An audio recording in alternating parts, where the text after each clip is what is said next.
ప్రజా సమస్యల పరిష్కార వేదిక ప్రజా దర్బార్ కార్యక్రమం నిర్వహించారు. పి గన్నవరం నూతన కార్యాలయంలో టీడీపీ కో కన్వీనర్లు ఏర్పాటు చేశారు. 9 నెలలుగా కార్యాలయం లేక తీవ్ర ఇబ్బందులు పడుతున్న తెలుగు తమ్ముళ్లకు నూతన కార్యాలయం ఏర్పాటుతో ఆనందం వ్యక్తం చేస్తున్నారు. ప్రజా సమస్యలు, కార్యకర్తల సమస్యల కోసం ప్రతి శుక్రవారం వినతి పత్రాలు తీసుకుని వాటిని పరిష్కరించే దిశగా చర్యలు తీసుకుంటున్నందుకు ఆనందం వ్యక్తం చేస్తున్నారు తెలుగు తమ్ముళ్లు. టీడీపీ నాయకులు, కార్యకర్తలు భారీగా తరలివచ్చి పలు సమస్యలపై అర్జీలను సమర్పించారు. తెలుగుదేశం పార్టీ కార్యాలయం ఓపెన్ చేసుకోవడం జరిగింది. మరి నిన్న మీటింగ్కి వేలాదిగా తరలివచ్చి తెలుగుదేశం కార్యకర్తలందరూ కూడా చాలా హర్షం వ్యక్తం చేయడం జరిగింది.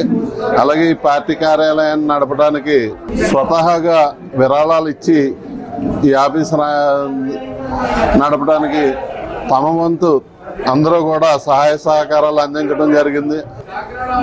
లోకేష్ బాబు గారు, మన రాష్ట్ర జాతీయ అధ్యక్షులు చంద్రబాబు నాయుడు గారు కూడా సంస్థాగత ఎన్నికల్లో ఎన్నుకోబడిన మండల పార్టీ అధ్యక్షులను అలాగే బూత్ కమిటీలను కూడా ప్రకటించి పి గన్నవరం నియోజకవర్గాన్ని ఆదుకోవాల్సిందిగా ఈ సభాముఖంగా కోరుకుంటున్నాం. పి గన్నవరం నియోజకవర్గంలో పార్టీ ఆఫీసు లేకుండా గత 9 నెలలుగా నిర్వీర్యం చేసేసి కార్యకర్తలు ఎక్కడ ఉండాలి, ఎక్కడ కూర్చోవాలో తెలియని పరిస్థితులు వస్తే ఈరోజు కో కన్వీనర్లు అయినటువంటి మోకానంద్ సాగర్ గారు కానీ, దాసరి వీర వెంకట సత్యనారాయణ గారు, డివి గారు మరొక కో కన్వీనర్ వీళ్ళ చొరవతో ఈరోజు పార్టీ కార్యాలయం ఏర్పాటు చేసి ప్రతి శుక్రవారం గ్రీవెన్స్ ఏర్పాటు చేయడం జరిగింది. ఇది కార్యకర్తలకి అందరికీ మనోధైర్యం నింపుతూ అందరూ కూడా పెద్ద సంఖ్యలో కార్యాలయం ఓపెనింగ్ కూడా రావడం జరిగింది.